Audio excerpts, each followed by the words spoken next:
In this chapter, we will be reviewing and introducing some ideas in statistics. In this lesson, we'll be looking at applications of the statistical tools we've just learned. All right, everybody. So we've been looking at statistics here. So for this particular lesson here, we're going to be looking at applications. So just want to remind you about that Z-score formula. Okay, remember that a Z-score is a form of ranking. Okay, it tells you how many standard deviations you are away from the mean. Okay, if it's positive, you're above the mean. If it's negative, you're below the mean.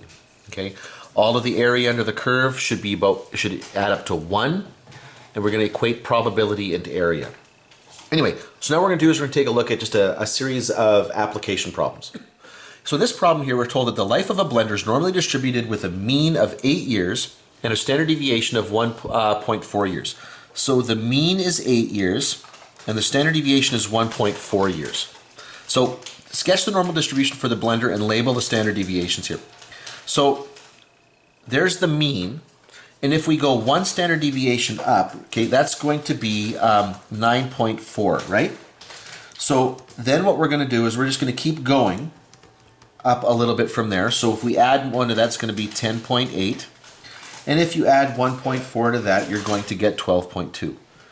And so this is the mean here, plus a standard deviation, the mean plus 2 standard deviations, and then the mean plus 3 standard deviations. And we don't typically go much more beyond that, remember, because by the time you get to 3 standard deviations, you've already covered almost 100% of the data.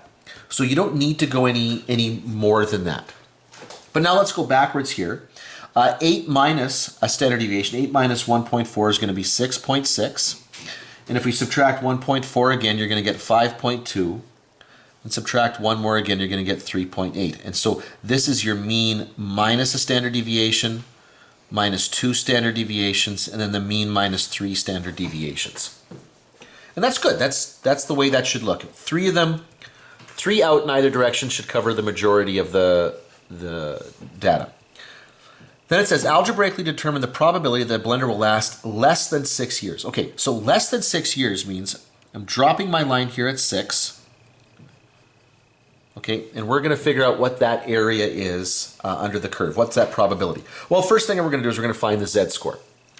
Okay, so 6 minus the mean, 8, over 1.4. Okay, so 6 minus 8 divided by 1.4. And I'm getting a Z-score here of negative 1.43. Now, I can go to my calculator to figure that out, but I've also got a chart here. So if I go to negative 1.43, okay, so, and let's zoom in a little bit here. So negative 1.4, and then remember how this chart is built here. Up at the top here, this is 0.00, 0.01, 0.02, 0.03. So I'm looking at this fourth column here. So negative 1.43. The probability is 0.0764. 0.07, okay, 0.0764. Whoa, you can't see that. Which means, what's the probability that a blender will last less than 6 years? 7.64%. Okay, and that's how we would use that chart and that formula to answer a question. Oops, not quite done with this question. So remember that in this case here, the mean is 8 and the standard deviation is 1.4. Okay. Now the question is, what's the probability that a blender will last more than 9 years? Well, 8 is here in our center. 9 is not quite a full standard deviation up, but we're still looking at what the probability is that it'll last more than 9 years. We're looking for that right there. Okay, well our Z-score is going to be 9 minus 8 over 1.4.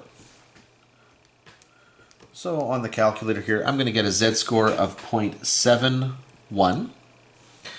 Now, the area to the left of the Z-score, now this is I'm getting this from the chart here, right? The area to the left of the Z-score on the standard normal curve is going to be what? Well, I got to look up 0.71 on my chart here. So let's zoom in a little bit here.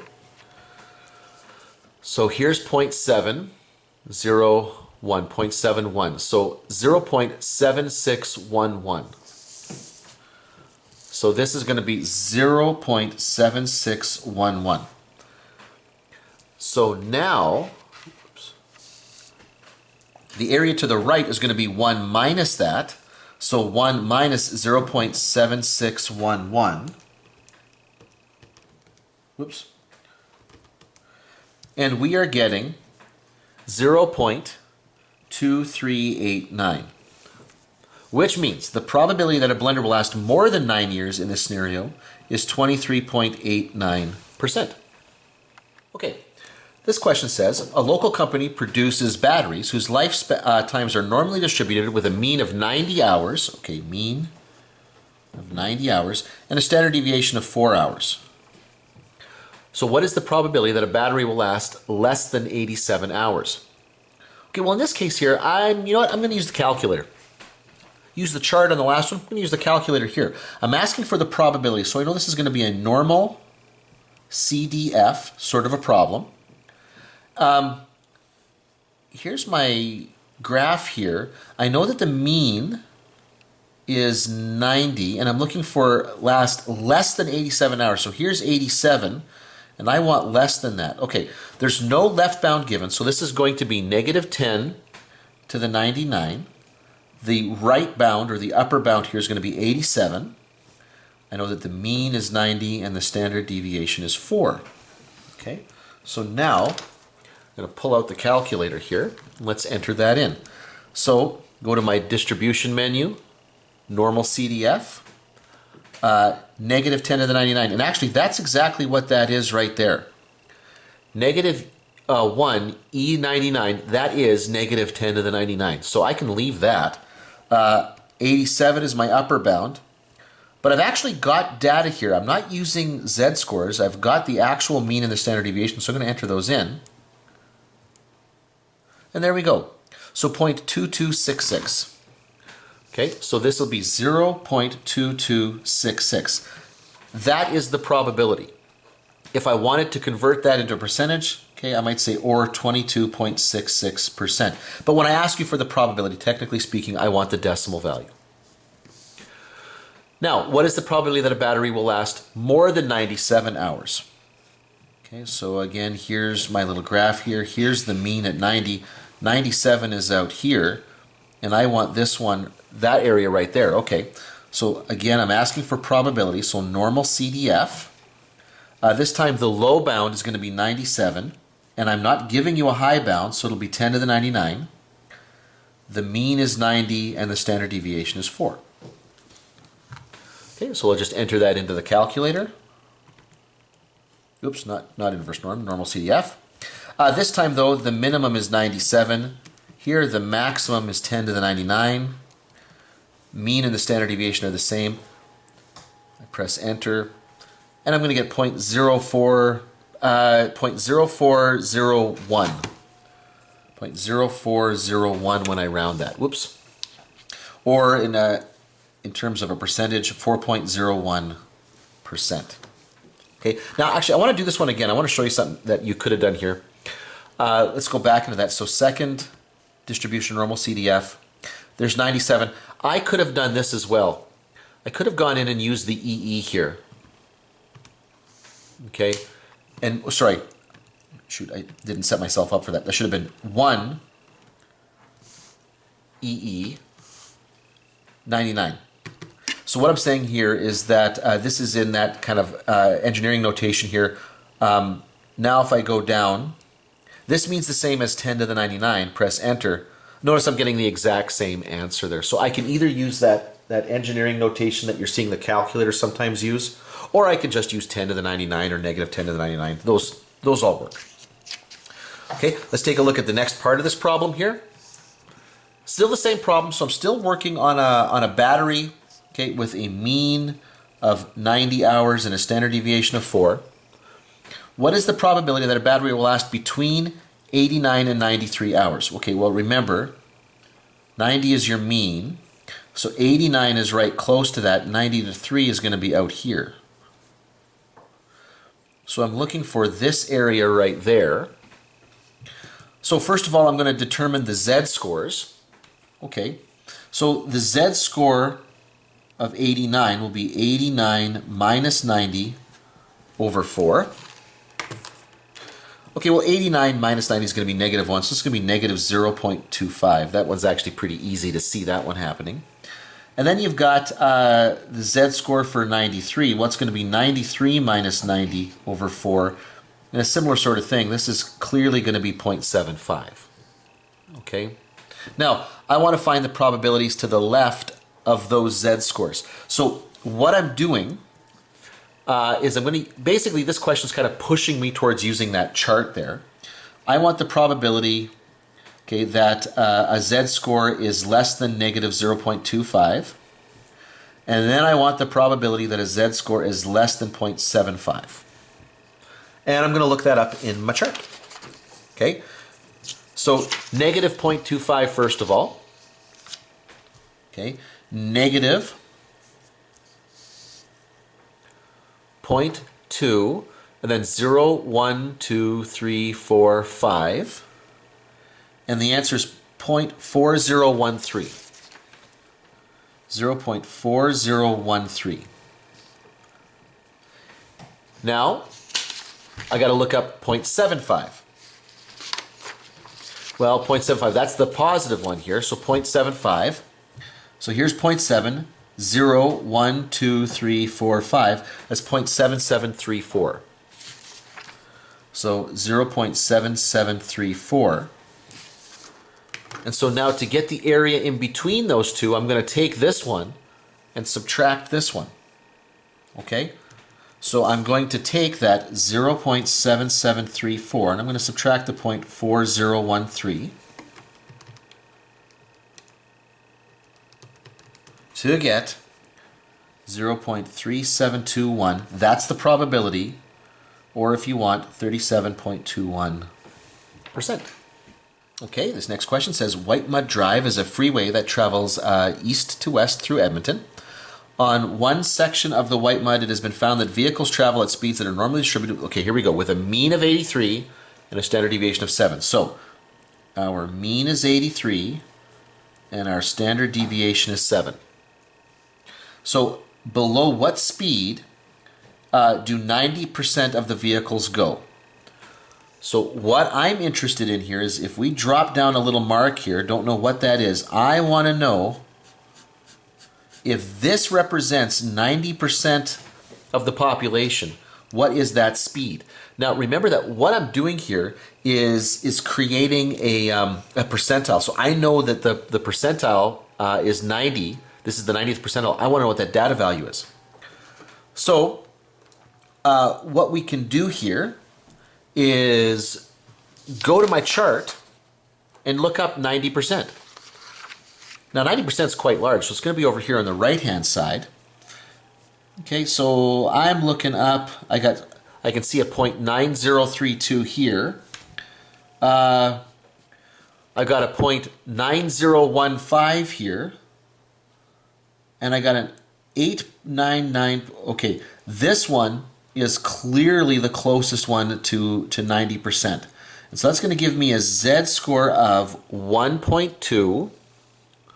Where was I at here? 1.28.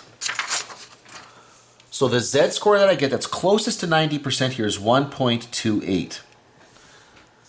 Now, I want to calculate the value of X. I need to convert that Z-score into an actual speed here. Okay, so I'm going to use my Z-score formula. So 1.28 is equal to X, the actual speed, minus the mean 83 over the standard deviation 7. Well, we've done this calculation before in a different context. You're going to multiply the Z-score by the standard deviation and then add the mean here. So X is going to equal 7 times 1.28 plus 83. Sorry about that. So 7 times 1.28 plus 83.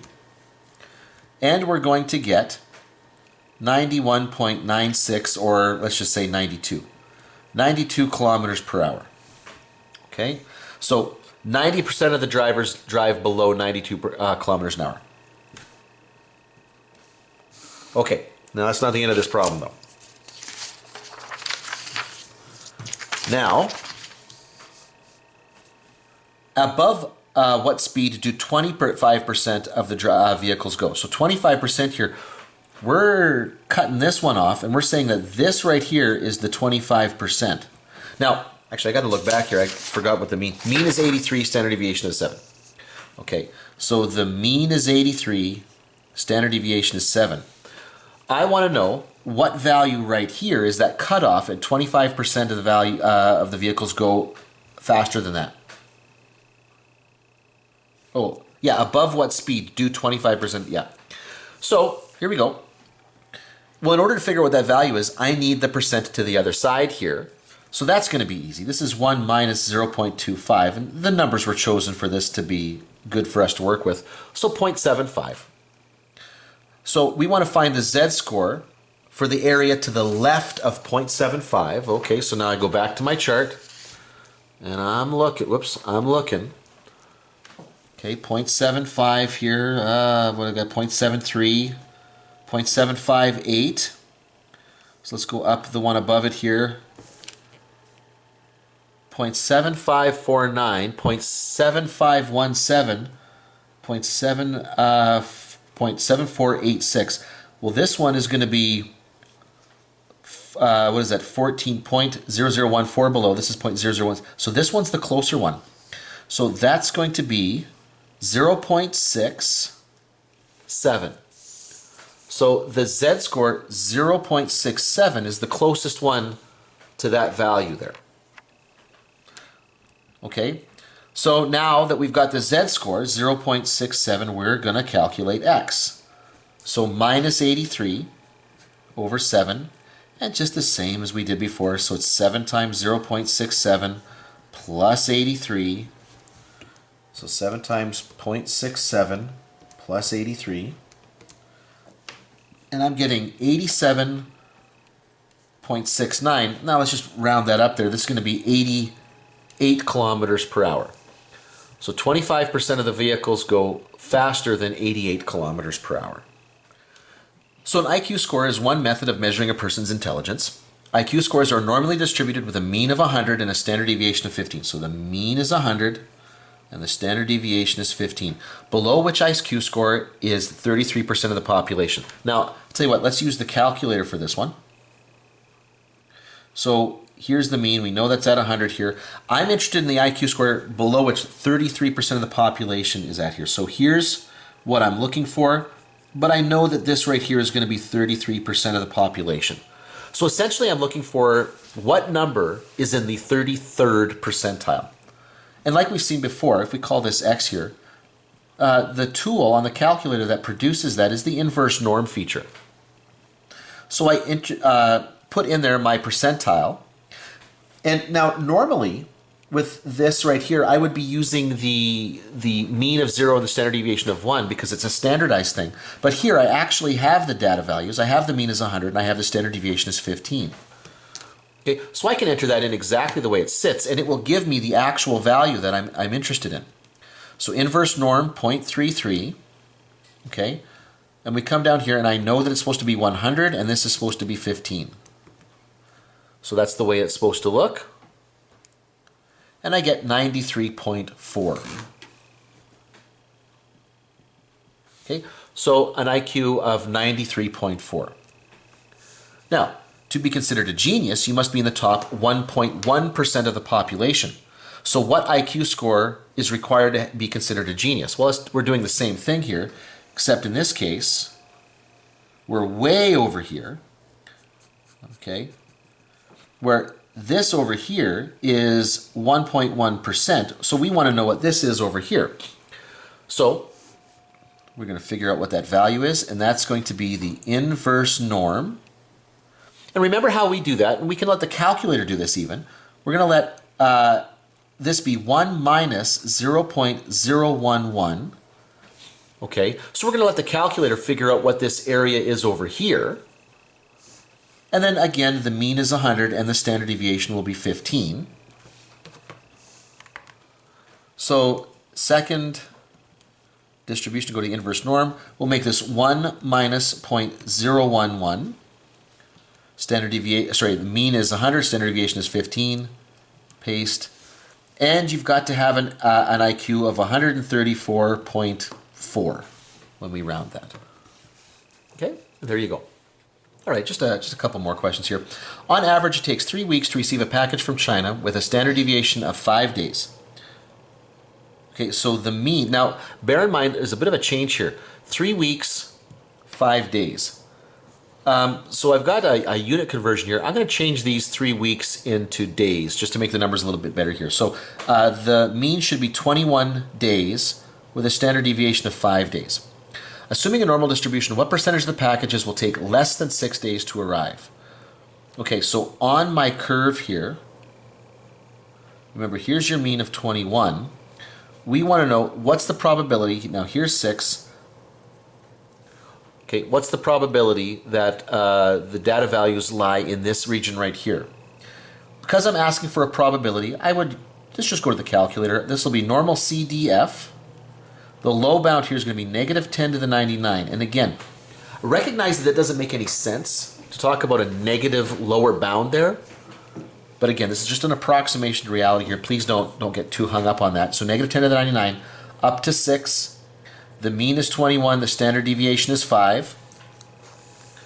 So let's see what that looks like. So negative 1E99, that's good, that's what I want. 6 is the upper bound, this is going to be 21, and this will be 5. Yep, that's good.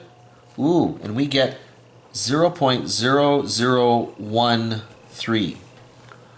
Which means there is a 0.13% chance that a package will be delivered in less than 6 days.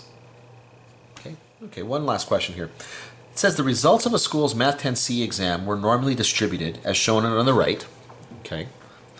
The data below the curve represents all the students who wrote the test. So how many students wrote the test? That's actually a fair bit easier than it might at first seem here. Because remember that the data is symmetrically distributed about the mean. So if 250 students did better than the mean, then immediately I know 250 students did worse than the mean. Which means altogether there must be 500 students here. 250 below plus 250 above to get us a total of 500 students. Now, find the Z-score W in the diagram to the nearest hundredth. Okay, well, what we've got here, look at the data here. We want to figure out what the Z-score is for W. Well, one way or the other, I need to know the percentage of students that are in this region below W. Well, if there's supposed to be 250 students less than the mean, and there's 220 students here, that means there's got to be 30 students here. That has to be the case. Which means I can actually get that probability right there. I can get the probability that a score here is less than W because I know that there are 30 out of 500 students in that particular region. Okay?